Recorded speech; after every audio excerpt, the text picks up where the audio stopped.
दोनों एक साथ है इस मामले में। इस जो त्रासदी के लिए दोनों, चाहे कांग्रेस के नेता और चाहे बीजेपी का नेता हो, वो सब इस त्रासदी के लिए लड़ाई लड़ेंगे। वो अपनी बीजेपी और कांग्रेस के लिए लड़ाई लड़ने की आवश्यकता नहीं है कि वो कांग्रेस के लिए लड़ाई लड़े और बीजेपी के लिए लड़ाई लड़े। ये दोनों नेताओं को कहना चाहता हूँ, जो ऊपर भी बैठे दोनों नेता, उनसे भी कहना चाहता हूँ हमारी बात को मान ले, अन्यथा फिर इसका परिणाम क्या होगा वो दोनों सरकारें इसका परिणाम आगे भुगतेंगे। आने वाले टाइम में चुनाव भी है, आप लोग भी थोड़ा सा मजबूत होने की कोशिश करो। आप जब समय आता है, जब तो क्या है कि अपनी क्या डफली बजाने लग जाते हो। ये डफली बजने की वजह से ही अपनी डफलियां अलग अलग लेके घूमते हैं ना, वो डफलियों की वजह से आज ये हमें ये दिन देखने को मिल रहा है। एक व्यक्ति कहीं मरता है, आप देख लेना, लोग कितनी आवाज उठा दे रहे, 1 मिनट में आके पूरी सरकार वहां बैठ जाती है और 1 मिनट में उनकी बात को मना लेते हैं। लेकिन हम लोगों में संघर्ष, जो कौम आज तक संघर्ष की है इस देश को बचाने के लिए, इस राष्ट्र को बचाने के लिए, 3600 कौम को साथ लेकर के संघर्ष किया इस देश के लिए, जो आज ऐसे हमें मांग के लिए बैठना पड़ रहा है। त्रासदी के इस जो हमारे 33 जो राजपूत समाज और 36 कौम के अन्य तीन समाज के अन्य लोग जो शहीद हुए, मैं उनको नमन करता हूं।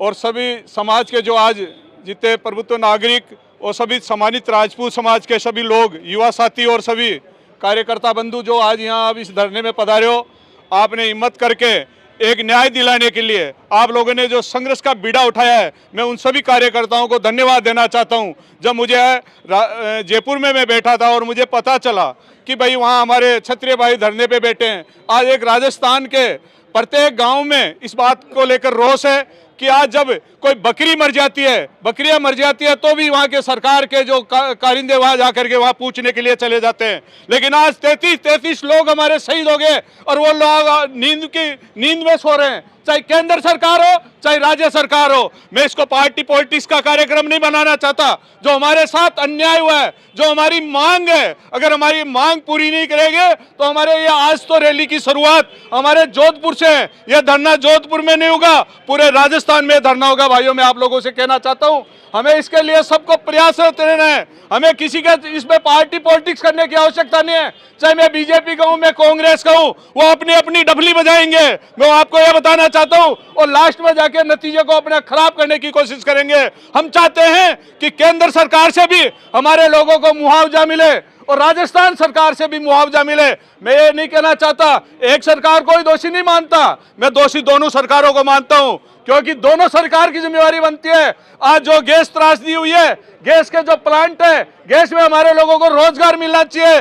गैस प्लांटों में गैस कंपनी के विरुद्ध में कार्रवाई होनी चाहिए। गैस कंपनी से हमें मुआवजा मिलना चाहिए। और गैस कंपनी किसके अंडर में आती है? वो केंद्र सरकार के अंडर में आती है। केंद्र सरकार की भी जिम्मेवारी बनती है और राजस्थान सरकार की भी जिम्मेवारी बनती है कि जो हमारे यहाँ आज 33 लोग हमारे जो शहीद हो गए और बैठे बैठे जल गए लोग, जब इतनी बड़ी त्रासदी होते हुए भी आज हमारे लोग, सरकार, राजस्थान सरकार सो रही है, केंद्र सरकार सो रही है। उनको ये नहीं लग रहा, कोई घोषणा कर रहा है 2 लाख रुपए की। अरे भैया, 2 लाख रुपए तो हमारे बकरियां मर जाती है तो लोग चंदा दे देते हैं। हमें किसी 2 लाख के दान की आवश्यकता नहीं है। हमारा राजपूत खुद सक्षम है। अगर पैसे की भी आवश्यकता पड़ी तो पैसा भी हमारा समाज 2 लाख तो कहीं से भी, अगर उन सरकारों को भी आवश्यकता पड़ी तो 2-2 लाख 36 के हम लोग दे देंगे उन सरकारों को। उनको कह देंगे आप ले जाओ हमसे 2-2 लाख। अगर आपकी केंद्र सरकार मजबूत होती है, आपकी राजस्थान सरकार मजबूत होती है, तो मेरे अकेले से मंगा लेना 2-2 लाख रुपए, मैं दे दूंगा उनको।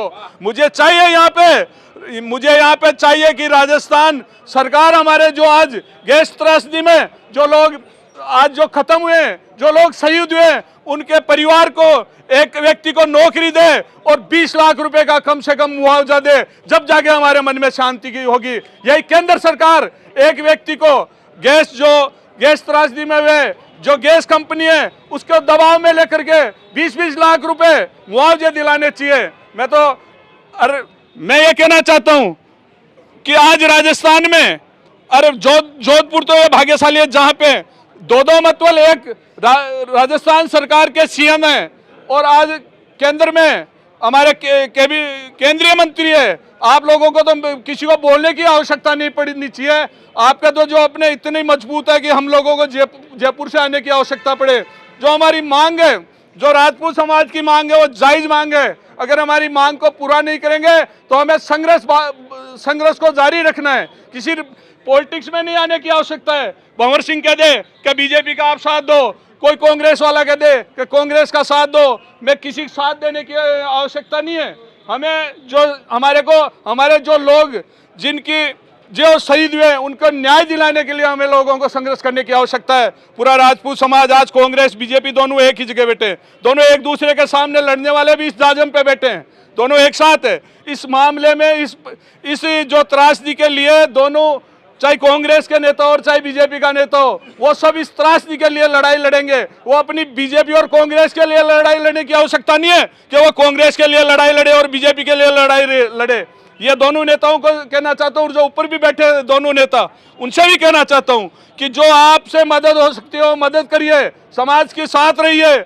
आप माननीय अशोक गहलोत जी भी यहाँ जितना कर सकते हो उनको भी मदद करिए। जो हमारा मुआवजा है, हमारी जो जायज मांग है, जो हमारे लोगों के साथ जो अन्याय हुआ है, अन्याय हो रहा है, उसके लिए हमारे अशोक जी गहलोत को भी मैं निवेदन करना चाहता हूँ कि वो भी जितनी मदद कर सकते हो वो भी करें। और केंद्र सरकार में माननीय आदरणीय गजेंद्र सिंह जी शेखावत साहब विराजमान है, मैं उनसे भी कहना चाहता हूं कि वो भी अपने समाज के प्रतिनिधि भी है, इस नाते वहाँ केंद्र सरकार में जितना मुआवजा, जितने जो मदद कर सकते हैं वो मदद हमारे इन जो पीड़ित लोग हैं उनकी मदद करें। और हम समाज के लोग, जो कल आप लोगों ने रैली रखी है, वहाँ आपको चिंता करने की जरूरत नहीं है। लोग हर व्यक्ति के इस जो गैस त्रासदी से लोगों के मन में पीड़ा है, आज यहाँ के कोई जोधपुर का व्यक्ति नहीं जला है, आज पूरे राजस्थान के व्यक्ति जल रहे हैं इस मन में कि आज वहाँ कितनी बड़ी त्रासदी हुई है और लोग वहाँ सो रहे हैं, पॉलिटिकली लोग सो रहे हैं, आज कोई बोलने वाले नहीं है। मैं इसको पॉलिटिकली मुद्दा नहीं बनाना चाहता, मैं उनको न्याय दिलाना चाहता हूँ। मेरी भावना है कि न्याय मिले और उस न्याय में हम सबको साथ रहने की आवश्यकता है।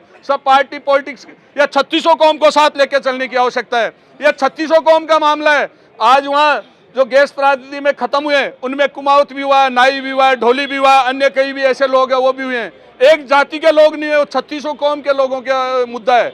ये राजपूतों का मुद्दा नहीं है, 3600 कौम का मुद्दा है। और इस मुद्दे में हमें मजबूत होकर लड़ाई लड़ने की आवश्यकता है। आवश्यकता पड़ी जोधपुर और आवश्यकता पड़ी तो अपन जयपुर में भी इसी प्रकार से एक रैली, इससे भी बड़ी एक रैली वहाँ जयपुर में भी करेंगे। हमारे भंवर सिंह जी रे सारे सब लोगों को, जितने भी हमारे कार्यकर्ता है, ये सब लोग वहाँ जाके जयपुर में भी कोई कमी नहीं छोड़ेंगे। अगर कहीं भी हमें ईंट का जवाब पत्थर से देना पड़ा तो अपन लोग सब संघर्ष करेंगे साथ में मिलकर के। भंवर सिंह पलाड़ा की कहीं भी मेरी अगर जान की भी आवश्यकता पड़ेगी, मेरे कहीं भी समाज के लिए, 3600 कौम के लिए मेरे लिए कहीं भी कोई आवश्यकता पड़ेगी, भंवर सिंह पलाड़ा कंधे से कंधा लगा करके आप लोगों के आधी रात को साथ है। मैं जयपुर से जोधपुर आ सकता हूं तो मैं यहाँ से लड़ता लड़ता जयपुर तक भी जा सकता हूं। मैंने कभी राजनीतिक नहीं किया, सामाजिक तौरों पे मैं 3600 कौम को साथ लेके चलता हूँ और 36 कौम के साथ रहने वाला व्यक्ति हूँ। लेकिन जब भी हमारे समाज या हमारे 3600 कौम के साथ अन्याय होता है तो भंवर सिंह पलाड़ा संघर्ष में सबसे आगे खड़ा रहता है, चाहे राजस्थान में कहीं भी हो।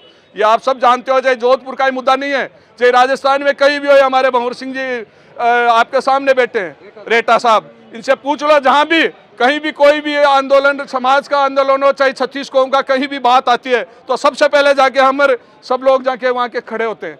तो इसलिए मैं आपसे निवेदन करना चाहता हूँ, कल की तैयारी मजबूती से करें और हम शांतिपूर्वक तरीके से, हम चाहते हैं कि शांतिपूर्वक तरीके से हमारी बात को मान ले, अन्यथा फिर इसका परिणाम क्या होगा वो दोनों सरकारें इसका परिणाम आगे भुगतेंगे। आने वाले टाइम में चुनाव भी है, आप लोग भी थोड़ा सा मजबूत होने की कोशिश करो।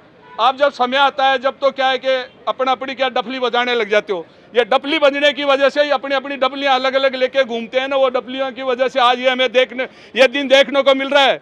एक व्यक्ति कहीं मरता है, आप देख लेना, लोग कितनी आवाज़ उठा दे रहे, 1 मिनट में आके पूरी सरकार वहाँ बैठ जाती है और 1 मिनट में उनकी बात को मना लेते हैं। लेकिन हम लोगों में संघर्ष, जो कौम आज तक संघर्ष की है इस देश को बचाने के लिए, इस राष्ट्र को बचाने के लिए, 3600 कौम को साथ लेकर के संघर्ष किया इस देश के लिए, जो आज ऐसे हमें मांग के लिए बैठना पड़ रहा है।